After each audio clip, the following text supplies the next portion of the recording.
Bom, então vamos começar o nosso módulo de execução penal, falando nesta aula que é composta de 3 partes: de progressão, regressão, prisão albergue domiciliar, autorização de saída, permissão de saída, incidente de execução penal, excesso de desvio e o agravo e execução, que é o recurso do processo de execução. Vamos começar falando sobre a progressão de regime, né? Progressão de regime. Então nós estamos na parte 1.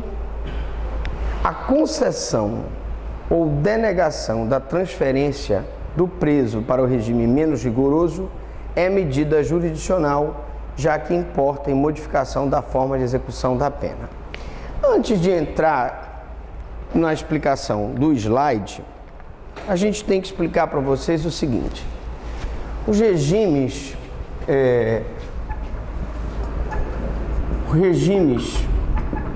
de cumprimento de pena são o fechado, o semi-aberto e o aberto.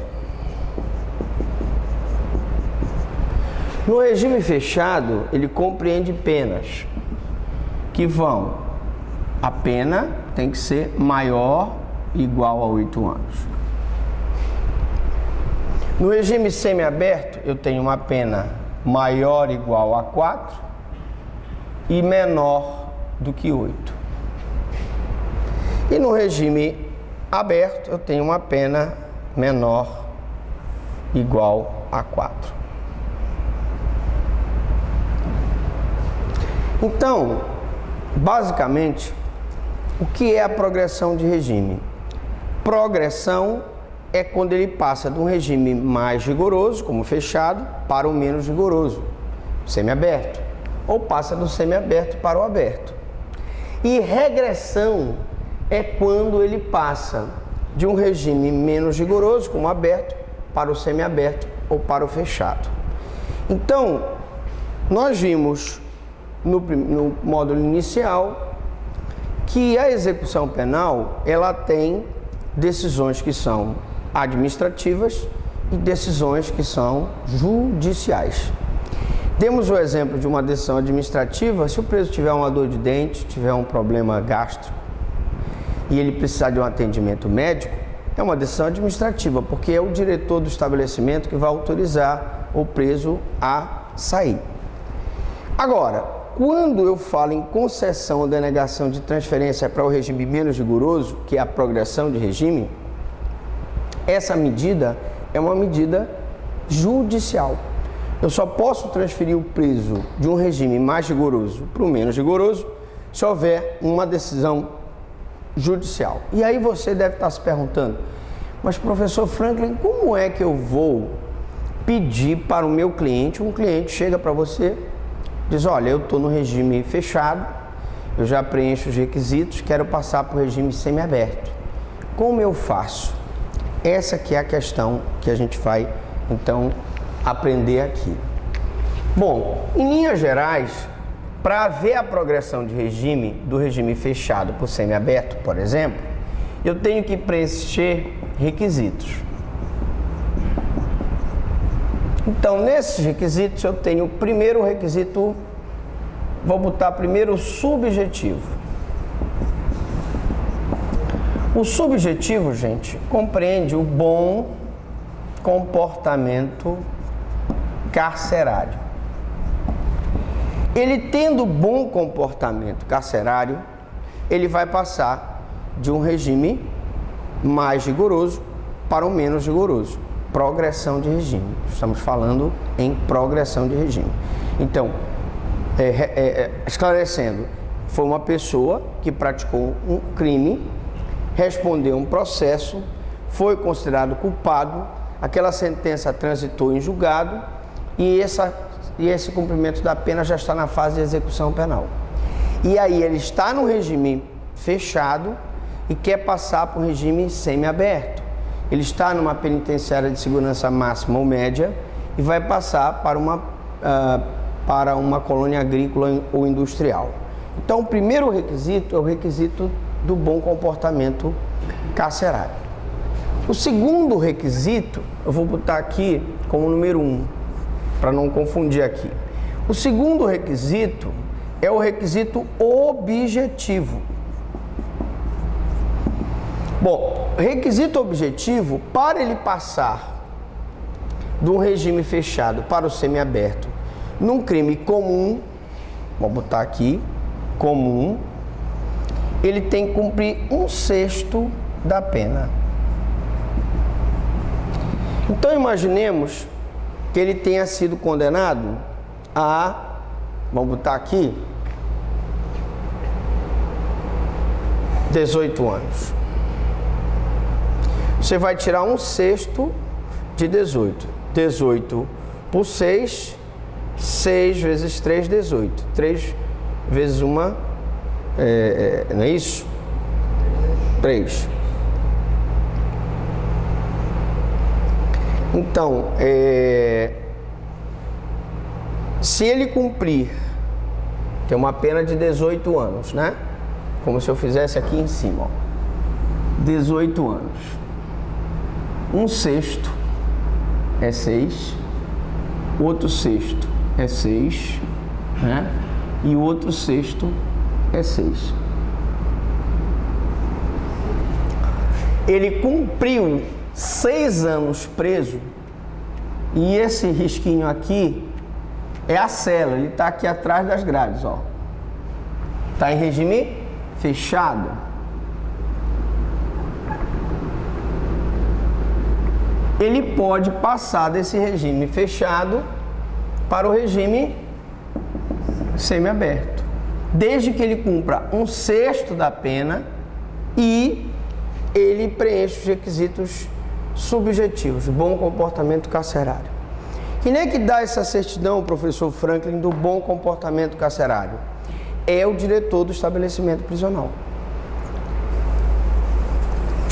Nós discutimos na aula passada de que deveria ser feito não só uma certidão de bom comportamento carcerário, mas a exigência do exame criminológico feito por um psicólogo, um psiquiatra, né, para constatar se a pessoa ainda apresenta indício de periculosidade. Porque tu vais colocar uma pessoa num regime menos rigoroso e se ela voltar a praticar crime? Essa que é a questão. Agora, atenção, eu falei nos crimes comuns. Quando for crime hediondo ou assemelhado, eu vou então ter que cumprir, se ele for primário,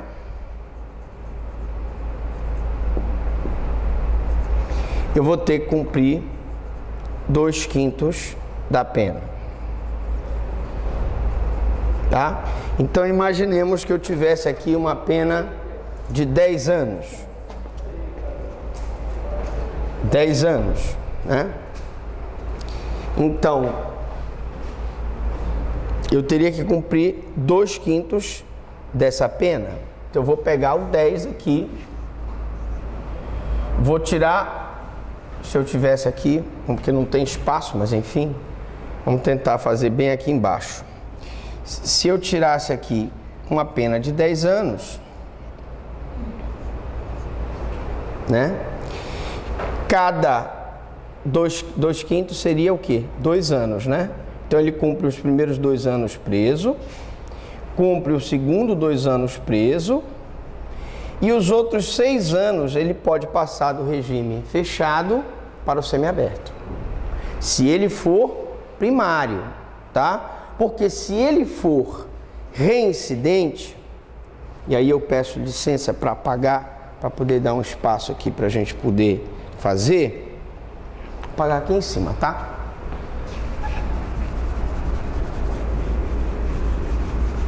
Então, se ele for primário, 2/5. Se ele for reincidente,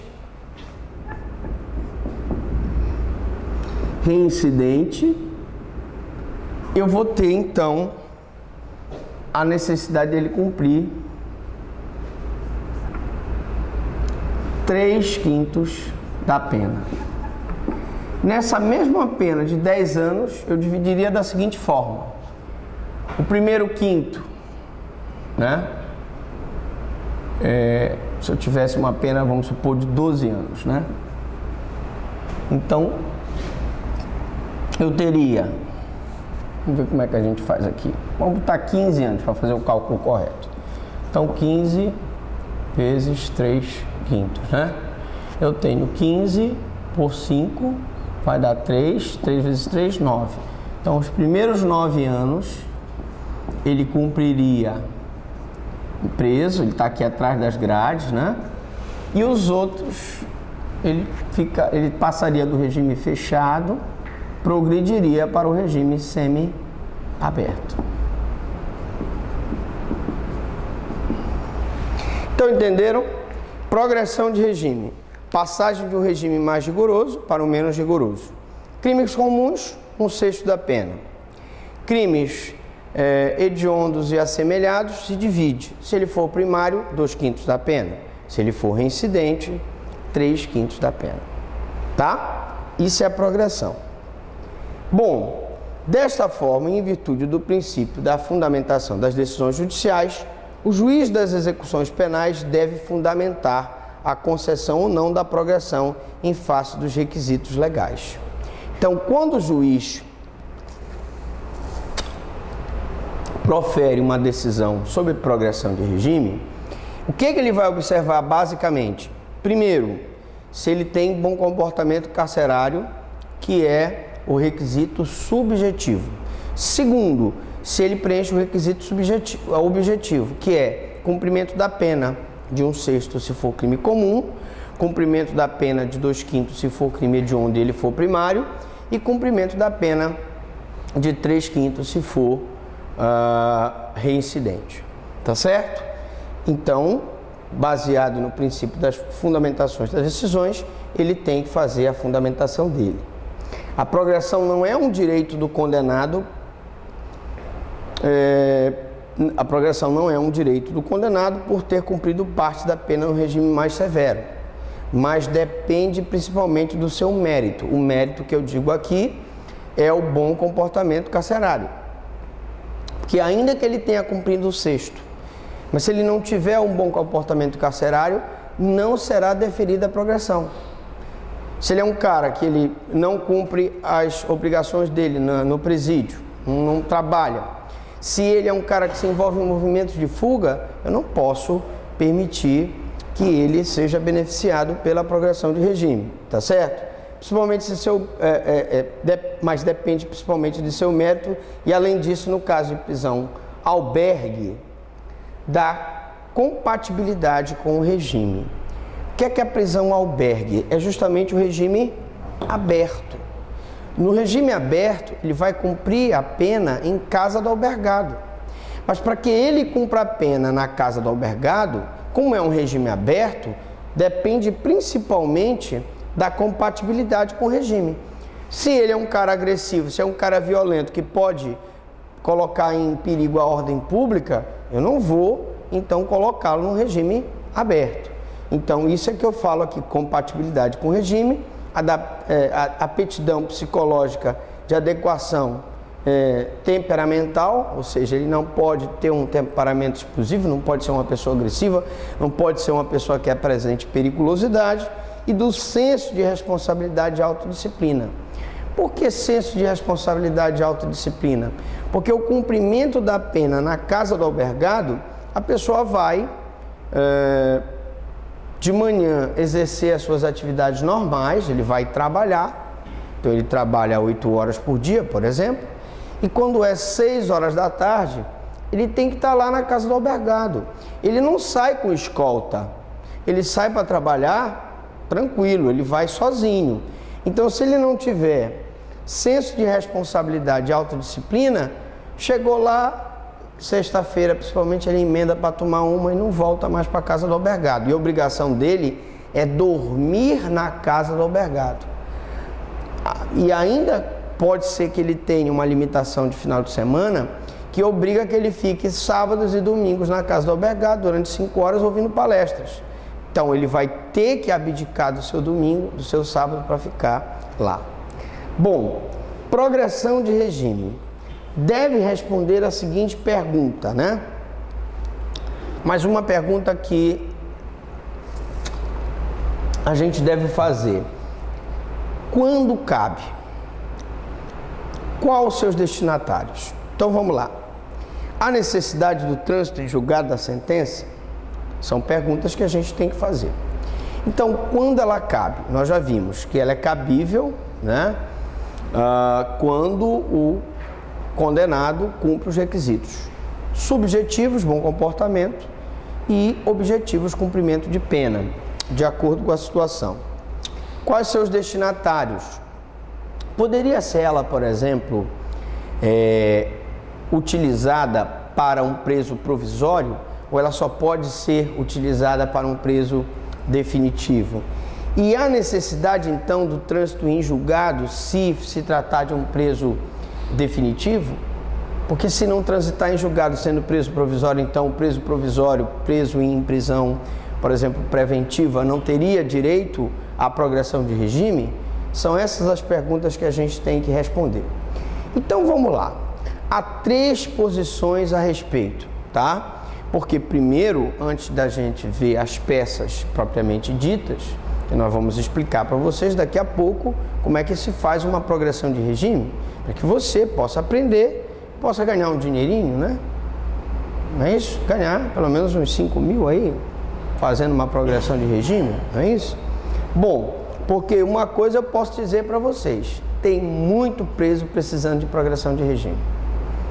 Talvez, evidentemente, não tenha gente para pagar, mas que tem clientela, tem. Bom, mas numa prova de concurso, numa prova de OAB, que muitos aqui vão fazer concurso público e prova da OAB, nós temos que analisar essas 3 posições a respeito dessas perguntas que eu acabei de fazer. Primeira posição, a progressão do regime se destina a quem está preso, cumprindo a pena definitiva, aquela que transitou em julgado. Então, para essa primeira posição,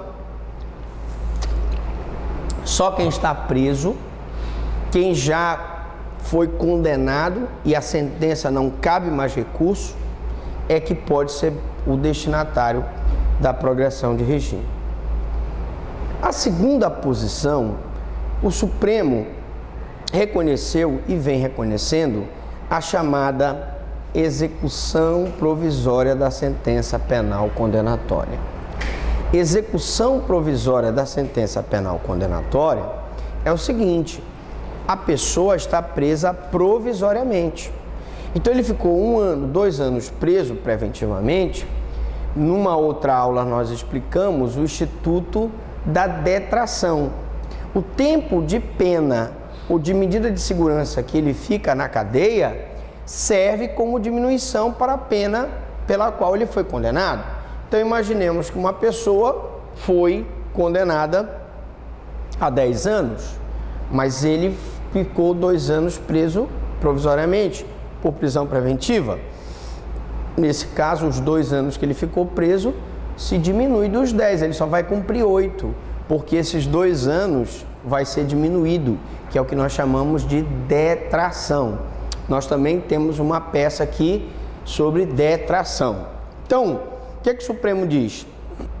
Existe a execução provisória da sentença penal condenatória, com o seguinte fundamento: se houve o trânsito em julgado para acusação, a pena máxima para o réu já é conhecida. Então vamos lá, vamos explicar para vocês aqui o princípio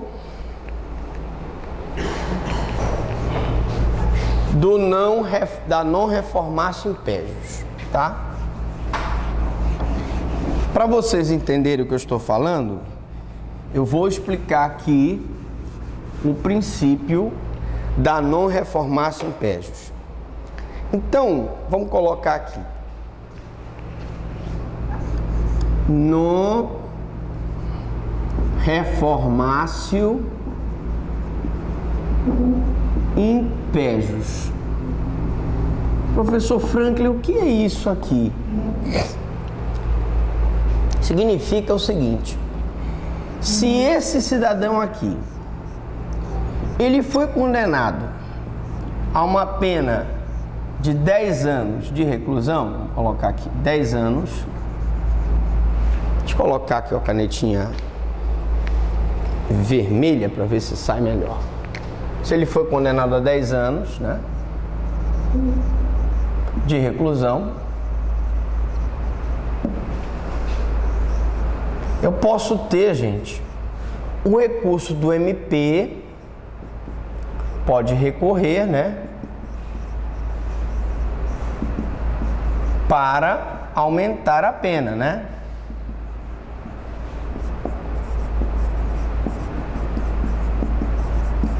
E posso ter um recurso da defesa para diminuir a pena.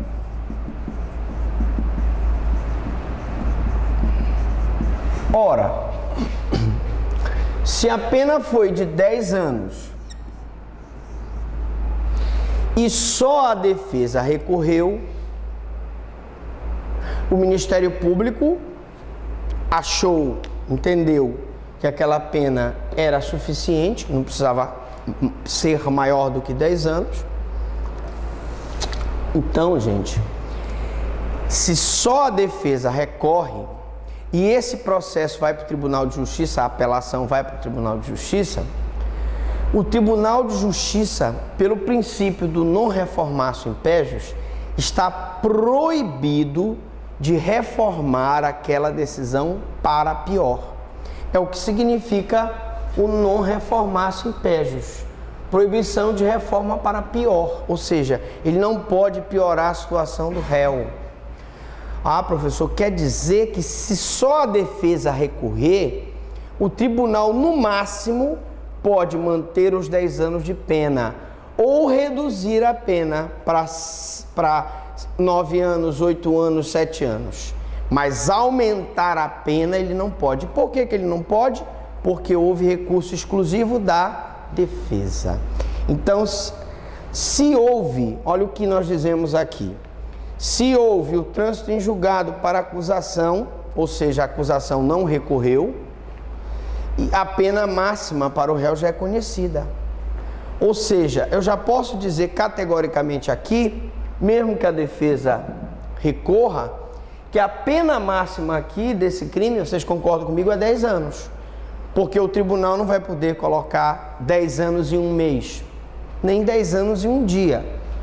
Porque pelo princípio do non reformatio impejus, o tribunal fica proibido de reformar para pior, quando tiver um recurso exclusivo da defesa.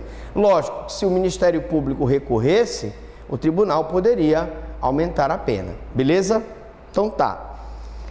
Então, se eu já tenho a pena máxima para o crime, o réu não pode ser prejudicado por utilizar o recurso constitucional previsto, que é a progressão de regime, onde este pede a progressão do regime no juízo da execução, e o juiz da execução, verificando se ele preenche os requisitos para a progressão de regime, pode então deferir ou não, se ele preencher os requisitos subjetivos do bom comportamento e preencher os requisitos objetivos do cumprimento de pena. Então, o que nós estamos aqui dizendo? Nesse caso, gente, existe uma execução provisória da sentença. Só houve o recurso da defesa, a defesa então vai recorrer e eu já sei que se ele cumpriu, por exemplo, 2 anos, e se ele já cumpriu 1/6 da pena, nesse tempo que ele está preso provisoriamente, ele já tem direito à progressão de regime, mesmo que ainda haja o recurso da defesa. É isso que o Supremo está dizendo. Então, se o juiz verificar que ele cumpre os requisitos objetivos e subjetivos, ele pode progredir de regime. Os tribunais estaduais se mantêm adeptos da primeira posição. Ou seja, os tribunais estaduais dizem que não. Que se há um recurso pendente da defesa, não há execução provisória e, portanto, ele tem que esperar transitar em julgado para pedir a progressão de regime. Mas não há nenhuma dúvida que a decisão do Supremo é uma decisão de peso. Por quê? Que mesmo que você recorra aqui no Tribunal Estadual, no teu Tribunal Estadual, se você for recorrendo e chegar em recurso extraordinário lá no Supremo, chegando lá você sabe que você vai conseguir a progressão, porque é o entendimento da Corte. Terceira posição. Na terceira posição, em São Paulo surgiu uma terceira posição que concorda com o Supremo Tribunal Federal, mas com outro fundamento. O ministro Sidney Bennett disse que realmente existe a possibilidade de progressão de regime, e aí, lógico, vocês têm que convir comigo, e não seria justo permitir que aquele preso progredisse só porque a própria defesa dele recorreu. Sem o trânsito em julgado da sentença, mas com o trânsito em julgado para a acusação, porque a acusação já se deu por satisfeita naquela pena e, portanto, não recorreu. Mas com o trânsito em julgado para a acusação. Mas não é execução provisória da sentença penal condenatória.